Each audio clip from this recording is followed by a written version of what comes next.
So, as per the schedule, we are going for discussing a new topic today related to which comes under the operation management, that is the flowchart. So, basically, now we understood what is a flowchart. So, flowchart is basically a diagram that uses a graphic symbol to describe the nature and flow of the steps in process, or we can say that it's a kind of the workflow which is transforming from phase 1 to phase 2 or from a point 1 to point B. Okay, that diagram and that kind of characteristics of that particular works involved in this particular thing should be on a flow. That diagram we can considering as a flow chart. So the why should teams use flowcharts? So this is the reasons why, because we can promote understanding of process by explaining the steps, okay, periodically. So people may have different ideas about how a process works. So can understood like that in a way that written procedures cannot do. It means the flow chart promote understanding in a way that written procedure cannot do. You can't writing anything else that how that process can be happen. You have to provide with a diagrammatically graphical presentation based on this different uh, diagrams, okay, which is related to the kind of works and kind of steps including that. For that, you have to analyze it, or you have to provide the report. Okay, so like that, the flowchart is working. So this is the main reason of doing the use of flowchart in an operation sector. And the also the next thing is it's a provide a tool for training employees, or because of this way they visually lay out the sequence of process steps, and flowchart can be very helpful in the training employees to perform the process according to standardized procedures.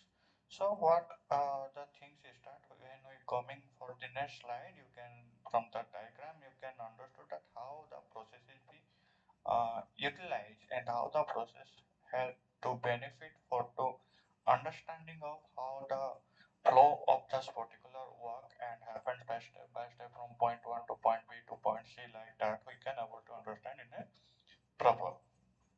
So identify problem areas and opportunity process. Okay, improve, and once you break down the process step and diagram, the problem areas become more visible. It means some of the part, if somehow the diagram is missing, or the some of the incorrect things are involved in that particular process, then it might be high chance that all the process of that particular diagram and for the solution you are doing, the kind of problems you are facing at that time, it may be getting more visible.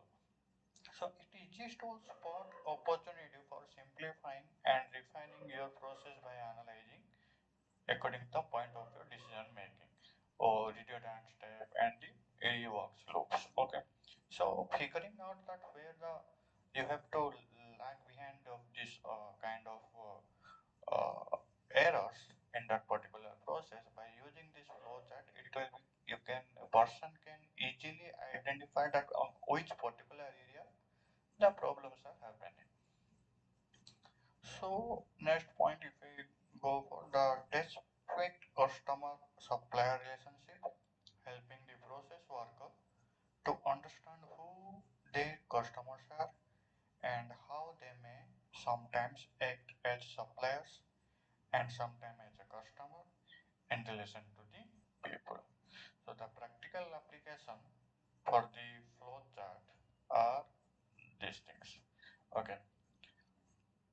The steps, which is there are practical applications. There are basically some of the applications are there. The one is the steps in troubleshooting a broken turbine.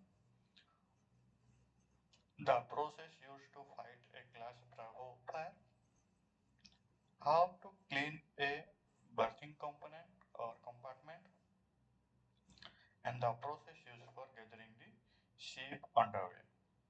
So this is the practical applications where these flows that are implemented. So again, this is the overall introduction part, and now what we can do for go for some uh, in-depth part of this flowchart. So basically, flowchart is a diagram that uses graphical symbol to depict the nature and flow of the step in a process. So to perform a particular process, there are various steps are involved in this part. So on that way, the each and every step to perform that particular process, the nature and kind of thing should be mentioned by different symbols. That is the this kind of graphical representation combined we can say it a flowchart. Okay. Next slide. Okay. What is the benefit? So it is promoting process of understanding, then provide the tool for training, identify the problem areas so that we can improve on that part and we get more opportunity to identify the problems and the solution will be easier for us. And the customer supply relations also is improved. Okay. Okay. What symbols are used in the flowchart? Okay, so there are basically some of the symbols, that is one is the oval, then box, then diamond, then circle, then triangle. So basically there are five kind of symbols are there. So one by one we are understand each and every symbol's role. Okay, so ovals indicate both the starting point and the ending point of the process steps. Okay, so when the process is started, that step should be indicated with an oval symbol, and the process when the things are end. At that point, again, this part is again symbolized with the oval. Okay. Then next is box. A box represents an individual step or activity in the process. A diamond means a diamond shows a decision point such as yes or no. If it's a kind of decisions. When in that process you find any kind of decisions where the answers may be we can get based on the like yes or no. At that point, that particular symbol will be characterized or diagrammatically we can mentioning as a diamond shape. Okay, such as we can detect if we see a diamond shape, then we can go for that. Here, that decisions happen, and if there is an yes, we can go for another process. If there is, we can go for the no, then we can process for the another way. So such as yes or no, or go or no go. Okay, each path emerging from the diamond must be labeled with one of the possible answer. Then circle. A circle indicates that a particular step is connected to another page or part of the flowchart. A letter placed in the circle clarifies the continuation. Okay. And triangle means a triangle shows where an in-process measurement occurs. So this is the theoretical part, and once we go for the diagram, you can find out and you can clarify all these use of symbols in more efficient manner. Okay. So where the level of flowcharts are details. Okay. Let's go for the next part. So basically, we can leveling in three major areas. One is macro level, mini level, and micro level. Okay. So in macro level, it's a type the top leadership may not need the amount of detail required by the workers in a process, like a big picture or a macro level. Okay. So like generally a macro level flowchart has fewer than 6 steps. Okay. So think of it as how the view of the ground from an aeroplane, okay, flying at 30,000 feet. So for that identifying or for that to make a flow chart, it may be consist of more less than 6 steps. So that's why we can considering in a macro level category. Then we go for the mini level. Okay, the term mini means we can use or MIDI is used for the flow chart. flowchart that falls between the big picture of the macro level and the fine details of the micro level. It means somehow it will be in the middle of from the micro level part and macro level part. So it focuses on only a part of the macro level flowchart. Okay, like using the aeroplane analogy, you see the level of details as if looking at the ground from 10,000 feet. And here, the kind of steps we are in doing is kind of mini level.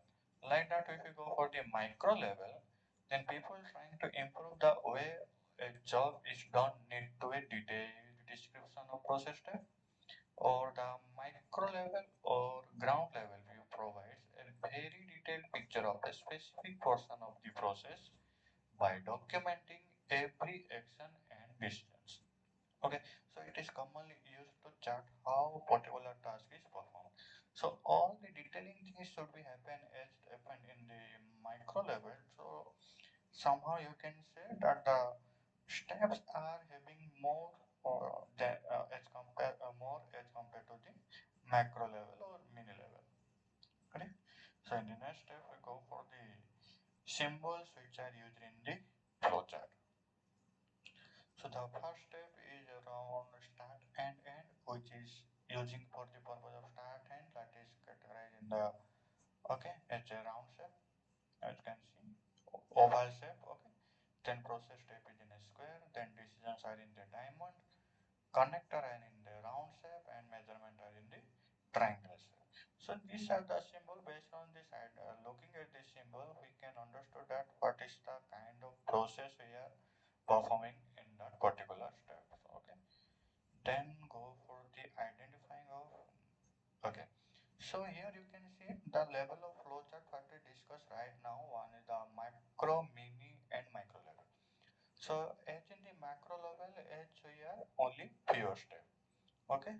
And in the mini level, you can see there are some of the, as compared to macro, there are some of the fewer more steps are present in the mini step. But when we go for the micro, the steps involved in that particular process are more, because the as detailing work is happening in the micro level, so the kind of steps and the probability of making decisions are sometimes more. So based on that, you can say here no diamond is present, but here one decision is happened. That's why you put it in a diamond area. And from there, if we go for no, then we got an option. If we go for yes, then we go for another options.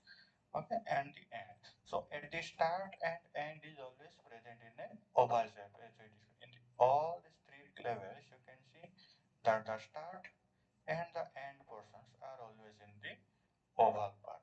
When you go for the micro level, you can see there are two diamond shapes are present, and when the decisions are taken by two times based on the requirement of this criteria, the criteria's requirement. And if we go for the two options, as the decision will be maybe yes or no. If yes, then we go for the next step. If no, then we go for the alternatives, and again we back to the process where the things should be going to be done. So this is the kind of three versions or three levels of the flowchart. That is, one is macro, mini, and micro. So basically, these questions probably asked in the examination, that the kind of and the levels of flowchart, and sometimes the differentiations of between three levels are also be asked in the examinations. Okay, so now we go for the next things. What are there? Let's just see that.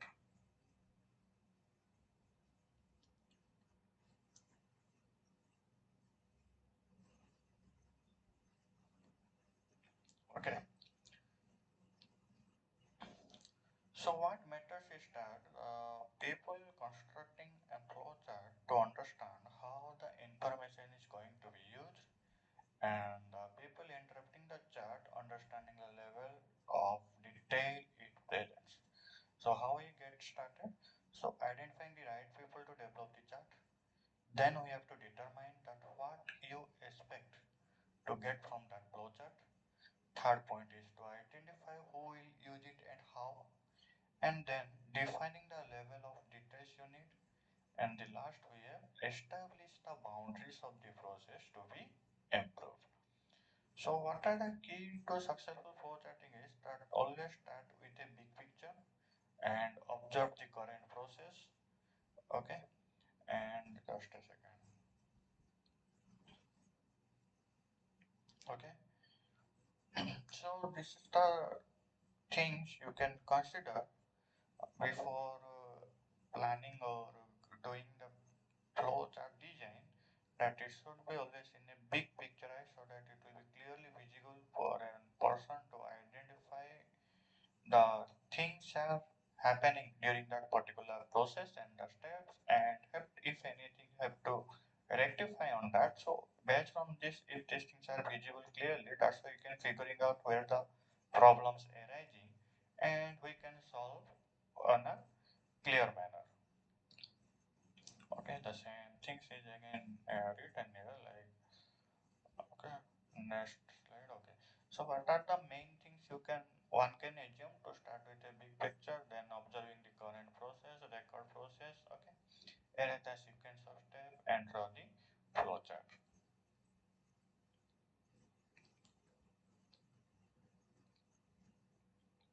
Okay, then go for the types. What are the types of flowchart? Okay,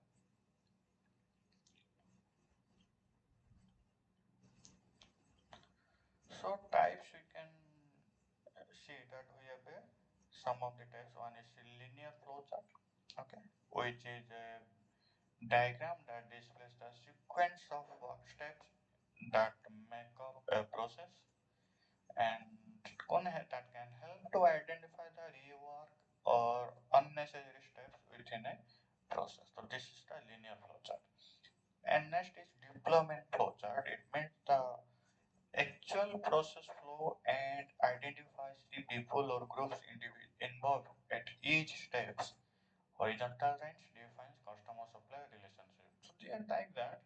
That this type of chart shows where the people or groups fit into the process sequence and how they relate to one another throughout the process.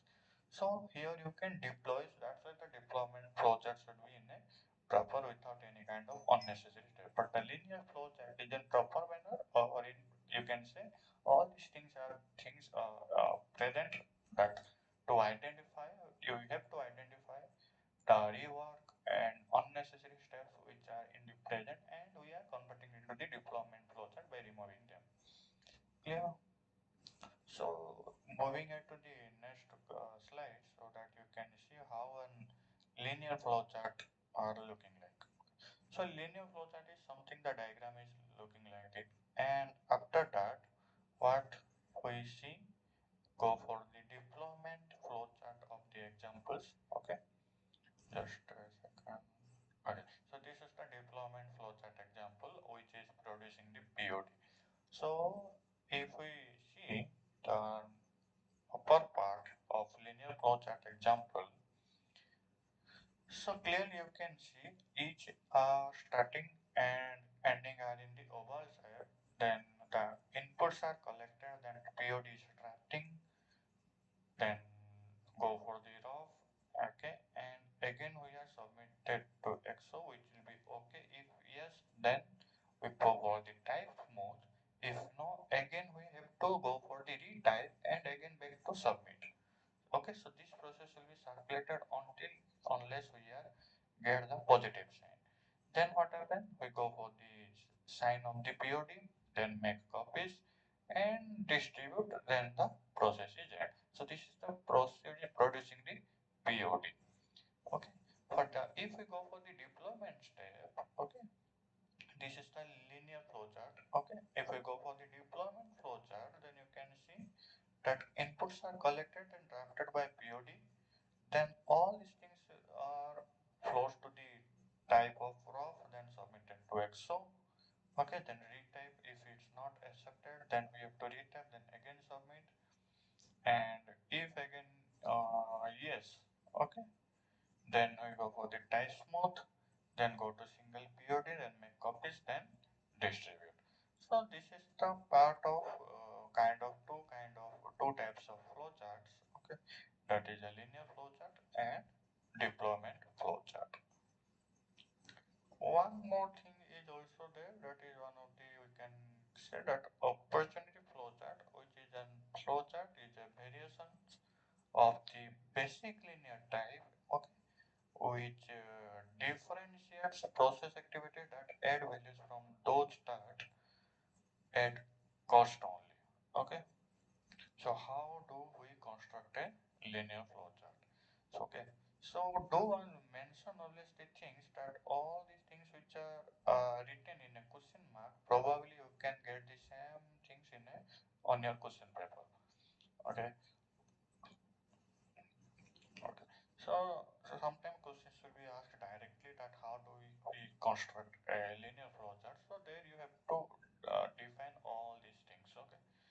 So defining the process to be flowchart, and the purpose of the flowchart is to, with the for that process we go for the linear flowchart and assemble the right people to develop the flowchart so that the operator, technicians, okay, and the office workers are actually involved in this process and establish process boundaries that starting and ending point, like identify the major activities or sub processes that are included in the process, okay, and determine what is not included in the scope of the process to remove any doubt or confusions about the boundaries.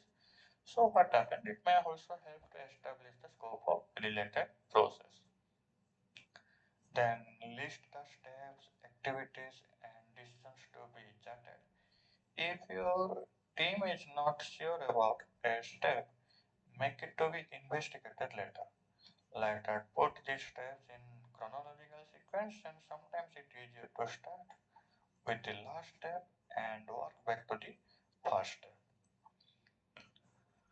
Okay, so here the opportunity flow chart of the example. Okay, then how do we can construct a deployment flow chart? Okay, next slide we can go.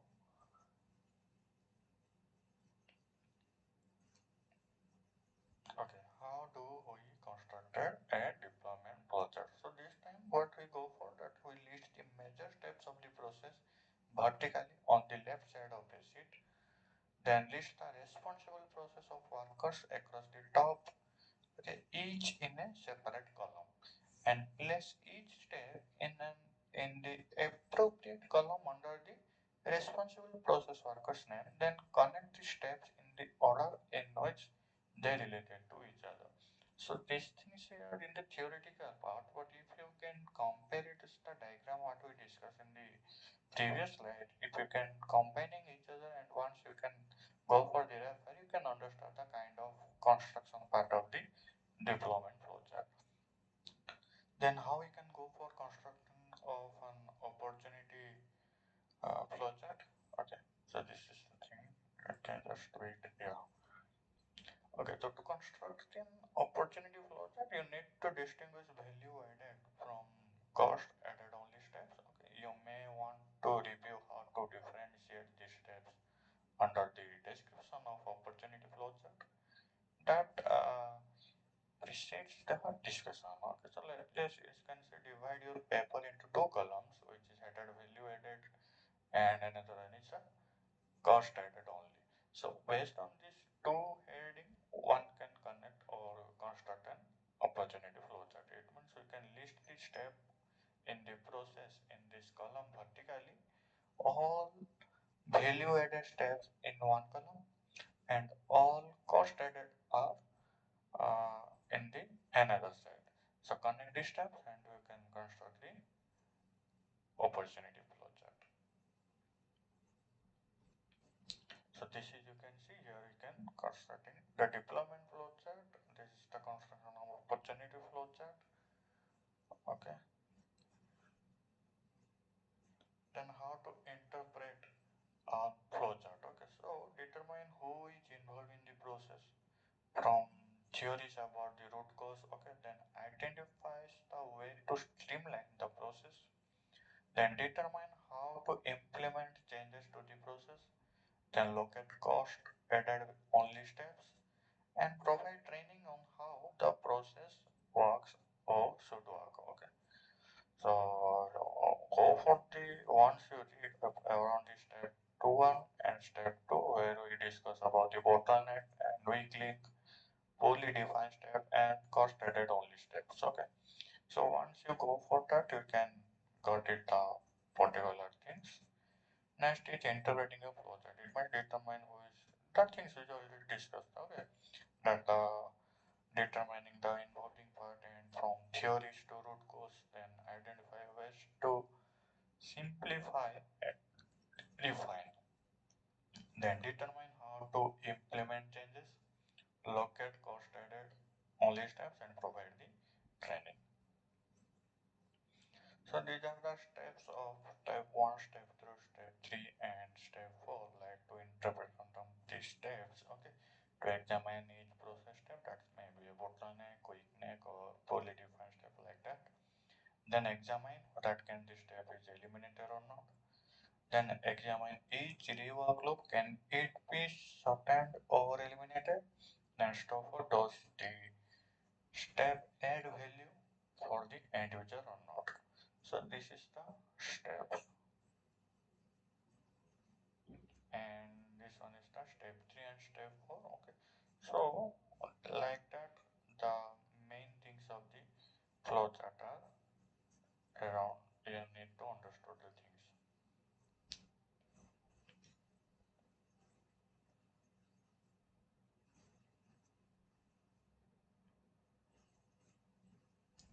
So this is the only things we have to learn about the flowchart.